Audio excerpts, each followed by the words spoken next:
আদর কৃতজ্ঞতা বিনয় পেশ করতে গিয়ে মাথা এত নিচু হচ্ছিল, হাদিসে এসেছে রসুলের মাথা উটের পিঠের উপরে বাড়ি খাচ্ছিল। এই অবস্থায় প্রবেশ করলেন, মানুষ সমানে দৌড়াইতেছে, সাহাবীরা চতুর্দিক থেকে ঘিরে ফেলেছে, নেতারা সব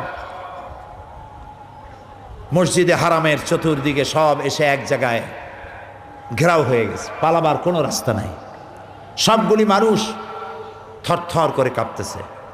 রাসূলুল্লাহ জিজ্ঞেস করলেন, এই কুরাইশের নেতারা, আজকে আমার কাছ থেকে কেমন ব্যবহার আশা করো? কারা সামনে দাঁড়ানো? যারা বেলালকে মেরেছে, যারা খাব্বাবকে মেরেছে, যারা খুবাইবকে মেরেছে, যারা সুমাইয়াকে শহীদ করেছে, যারা মানুষকে নির্যাতন করেছে, উত্তপ্ত আগুনের আঙ্গার